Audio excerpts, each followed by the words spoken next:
Great. Thank you to the organizers for the invitation. This is going to be a slightly different kind of talk than most of the other talks of the session so far. In particular, I'm not going to talk about quantum geometry at all. I'm not going to talk about transport at all.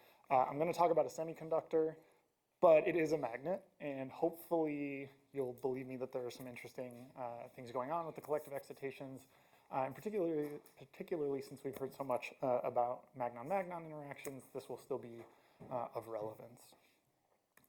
So briefly, I just want to post real quick. All the people who worked on these projects, this has been, a series of about 5 papers over the last 3 years or so. Great. And in particular, Geoffrey, who's now at the University of Delaware, did all the simulations that you'll see. I do want to point out, since this is mostly a room of theorists, the paper that I'm mostly going to be presenting got bounced from 3 journals because we didn't have a theory to explain the last 4 slides of data I'm going to show you. So please, please come talk to me. And then there's just a bunch of citations listed here of other people who are seeing sort of interesting nonlinear magnonic stuff, mostly in terahertz spectroscopy, particularly from Keith Nelson and Eduardo Baldini, but some other stuff in there too if you're interested in this topic more generally. So I also sort of commandeered this talk from the MRS spring meeting. So there's a lot here for materials scientists, and the motivation here is sort of application-based, so I apologize if that's maybe not super relevant. But, if I'm selling this to a funding agency or something, I want to talk about magnons for information processing. I'm an experimentalist, so it makes sense to sort of think about a device application. We all know the interesting things about sort of magnonics, this sort of spintronic idea of no joule heating, things like that. But in particular, what I'm interested in is the idea of using magnons for some sort of quantum transduction, which will be a big component of what I talk about. And then this idea of sort of magnon information processing, Chumac's seminal paper from about 10 years ago, where he built magnon transistors and magnon logic gates. These are the sorts of ideas I want to do, but optically instead of electronically. Okay, so we're going to talk about nonlinear magnonics. I'm an optics person. I actually only started working on magnets a couple years ago, so forgive me if I have any gaps in the knowledge.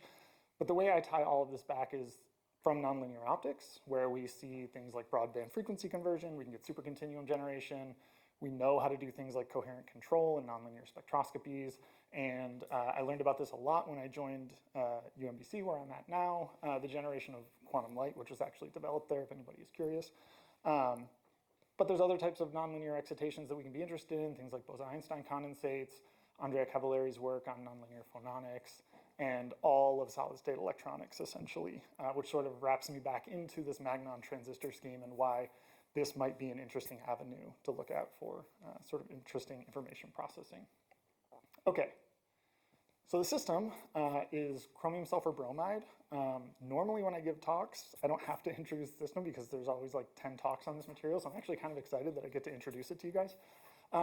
We usually call it CRISPR, just as a shorthand, and it is a van der Waals magnetic semiconductor, similar to something like CRI3, for example, but with 2 main differences. One is that the lattice is orthorhombic, and the other is that while it's still an A-type antiferromagnet, so it's an in-layer antiferromagnet that stacks, an in-layer ferromagnet that stacks antiferromagnetically, but the spins are in plane in this material, whereas in CRI3, they're out of plane. This is what the band structure looks like. I'm not going to talk a ton about the band structure, but I did want to point it out because there are some interesting features here, namely super strong anisotropy in the gamma X and gamma Y directions. But really what I want to talk about is the fact that this material is a semiconductor and thus hosts excitons and strong optical excitations. And in particular, one thing that was found by Nathan Wilson, who is now at TU Munich, was that these excitons are highly coupled to the magnetic ordering in the material. And so what this data is showing is if we do a photoluminescence measurement, we have energy on this axis here, and we sweep a magnetic field. In this case, it's along the A-axis of the crystal, which is the intermediate axis. The crystal is triaxially anisotropic. We can tune the exciton resonance energy by roughly 20 MeV over the entire field scan. And right here, where it starts to level out, is where we switch to the ferromagnetic state. And so the big question was, why does that happen? What's going on? And in the paper, you can see they do it on the other crystal axes as well. What's happening here is that the A-type stacking in the A-type antiferromagnetic order essentially imposes a quantum confinement on the exciton states. So if I look at this sort of real space representation of the exciton wave function, it's delocalized across many unit cells, right? It's a Wannier-type exciton, but my layers are spin polarized, which means that in the AFM state, my exciton cannot, or my electron hole, whatever you want to think about, cannot tunnel from one layer to another. And so the AFM ordering imposes a sort of artificial quantum confinement that is not physically, that's not spatially constrained by the lattice, it's constrained by the spins. And so when we apply a magnetic field and push this system to the ferromagnetic state, that becomes relaxed, and so our system can actually go down to its true ground state energy. And in this case, that turns out to be about 20 MeV. What we find is that there's actually a very simple relationship. We just take the dot product of the spins in adjacent layers and their overlap, right? Because if we have some parallel component, then we get some partial delocalization of that exciton, which is why as we run through this regime where we're canting the spins, we get a gradual shifting. Along the easy axis of this crystal, you see this 20 MeV shift happen as a step function. Now, I mentioned we were going to talk about sort of opto-magnonic effects, but certainly in here you don't see anything like sidebands that might be indicative of some magnon coupling in this system. And that's because this is some data from Dan Ralph's group doing microwave experiments. The magnons are in the gigahertz regime, 20 gigahertz-ish at most. And the line widths of these excitons are just far, far, far too broad for us to see them. They're buried within the line width of that excitation, of that exciton PL. And so what can we do then to measure this exciton-magnon coupling? Well, we can exploit the fact that we see this energy shift of the exciton resonance based on this angle phi, right? When we have it at 180 degrees, we have one energy, and at any other degree, we have some other energy, right? And so if I want to look at something like an optical magnon that has an out-of-phase precession, so my spins and adjacent layers are kind of doing this, that means that they have a constantly varying angle between their spins. So, at one point in the magnon precession, my spins are in one direction. At another point, they're in another direction. And so what we're going to do is an ultra-fast spectroscopy experiment. We're going to pump the system with some pump laser pulse. And then we're going to probe the system, but we're going to put our probe, our somewhat narrowband probe laser pulse right next to the exciton state. And as that magnon precesses, it should push the exciton into and out of resonance with our probing laser pulse, thereby modulating the effective reflectivity that we measure. And so I do have a nice cartoon of it sort of happening. And so what we expect to see is a normal pump probe measurement with this sort of oscillation written on top of it.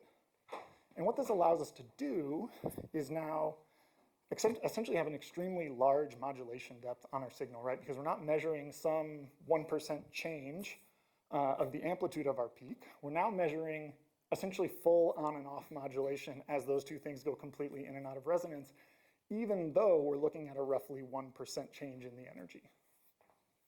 Okay. So hopefully that makes sense. That sort of leads to everything we're going to do. Okay. So then we do the experiments. Here I'm just showing you sort of a rough schematic of the crystal. The direction we're applying the field is along that, again, intermediate A axis. And that's the magneto-PL for a reminder. And this is what we see. So I know this looks a little jumbled, but this is your sort of normal pump probe response. And all of this wiggling on top is our magnon, right? And you can see how deep that modulation is. You can see how strong the signal noise is on this magnon signal. We can then vary the field. And as you expect, we start to see a softening as we approach the ferromagnetic transition at about a Tesla. And if we Fourier transform this, we get a nice, exactly what we'd expect from Landau-Lifshitz for an optical magnon mode. That's what these sort of dashed lines are, is a simulation based on the LOG equations. Okay, great. But I mentioned we were going to look at nonlinear magnons. This is absolutely a one magnon response. And so what we'll do then is just take this color bar and smash it down to like here. And what we see is there's a second magnon band there. It has very similar field dependence, and it shows up at precisely twice the frequency of that fundamental magnon. Now, I come from nonlinear optics, and so the way we wanted to verify this was by looking at power dependence. So we send more and more pump laser energy in, thereby generating more and more magnons in our system. and look at the response. And so if we do that for our linear magnon, which I'm calling omega naught, we see, just as we expect, a linear dependence on pump power. Here it saturates, and actually if I were to continue this out, that saturation would stay relatively constant. And if I do the same for my 2 omega peak, we can see that it very, very cleanly follows a square power law. Okay? And so this sort of leads to two interesting things related to what I was talking about before.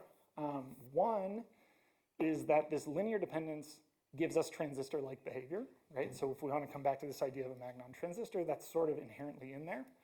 And the second thing is we have a three-wave mixing process, which is the same sort of nonlinear process that spontaneous parametric down conversion would give us, which gives us a maybe possible pathway to looking for something like an entangled magnon source. Okay, great. So we see some nonlinearity. This is maybe not super surprising, right? The LOG equations are inherently nonlinear, but please, indulge me as I show you a couple other things before we get to the stuff that's maybe a bit more surprising. Okay, so this is an antiferromagnet. So far I've shown you spectra with a single magnon mode and then its second harmonic. But you might be asking, this is an antiferromagnet, there's 2 spin sublattices, shouldn't there be 2 magnon modes? And there are, and you should be asking that. There's an interesting quirk in this experimental setup in that our optical magnon I've shown you was sort of out of phase like this. There's a constantly varying angle between those spins. Our acoustic magnon is in phase, and so those spins precess together. And so the angle between them never changes. And so in our experiment, it shows up as completely dark. Or sorry, it doesn't show up, I guess, as completely dark. And that's why in our data, you can see, we've sort of drawn out where that acoustic magnon mode should be, but we don't see it at all.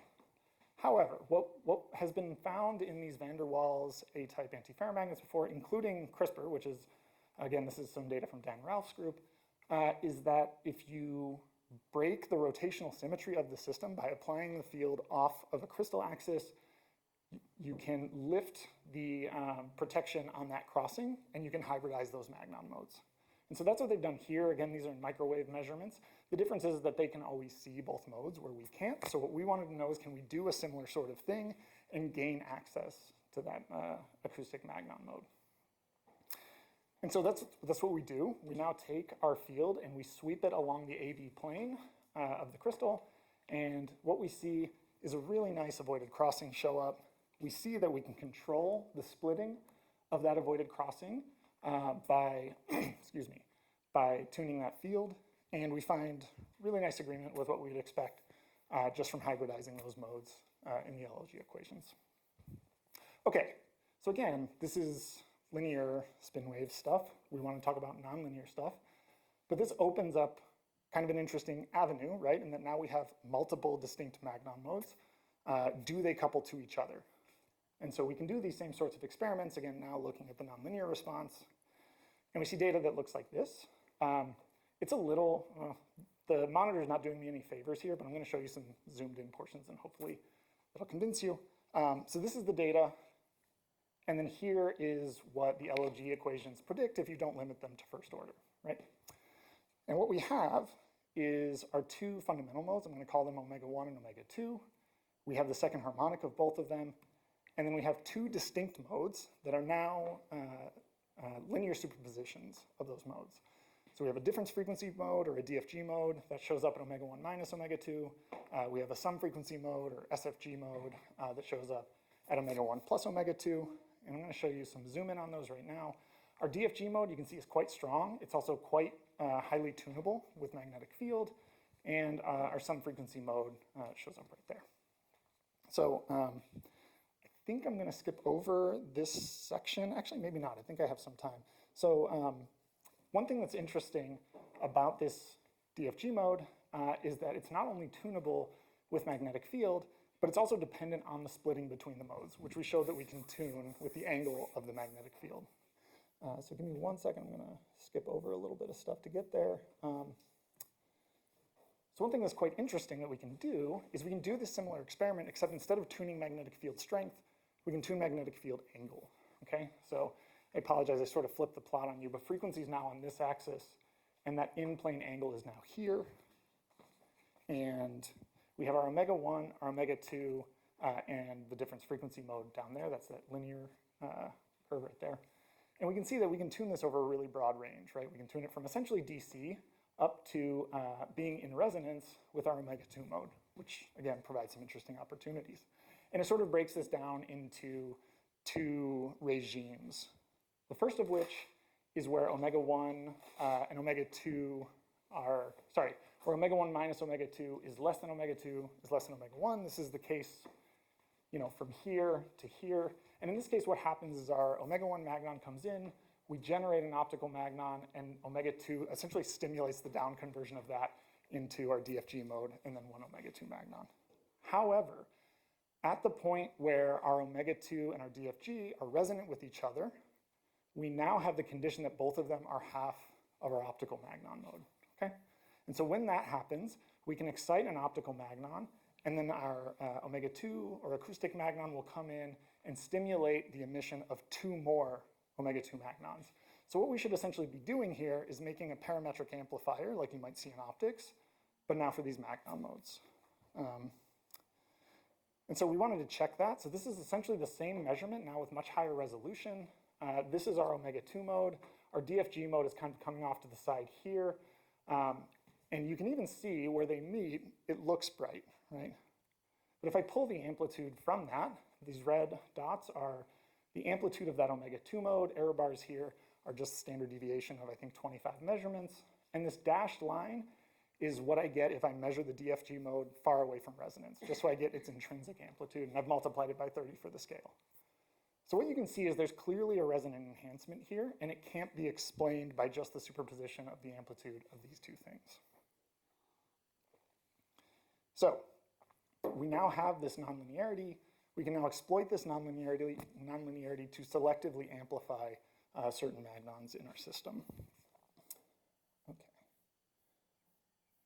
Let me go back to where I was in the talk. Great. Okay, so everything I've shown you up to now is very easily described by the Landau-Lifshitz-Gilbert equations. All the simulations I've shown you are just taking those LLG equations and either including nonlinear terms or not, and including some coupling by breaking that C2 rotational symmetry. This is what we would call a perturbative nonlinearity, right?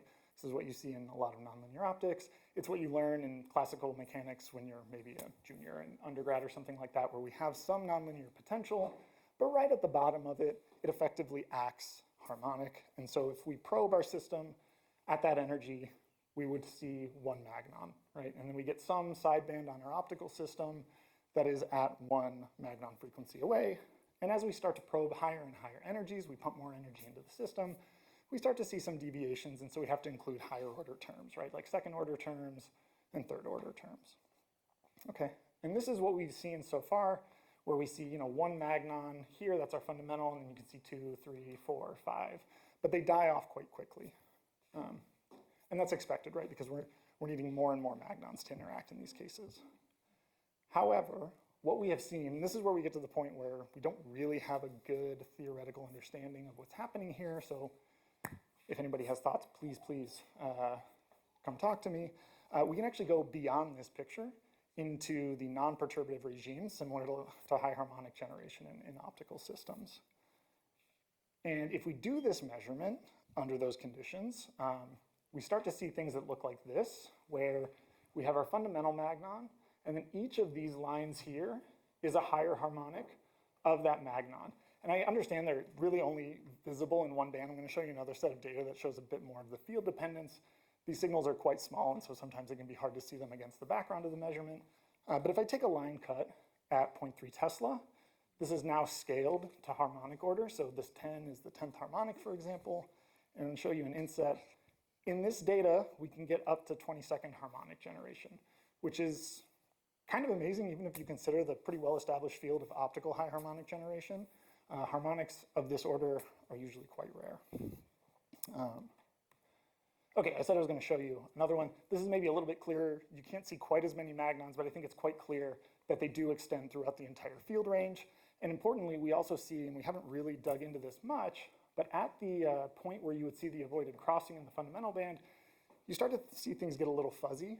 That's because we have, with every order, an increasing number of some frequency modes, right? You get 2 omega 1 plus omega 2, or 2 omega 2 plus omega 1, things like that. And so we start to get more and more of these modes at about half a Tesla. Okay, so we saw this, we were really excited about it.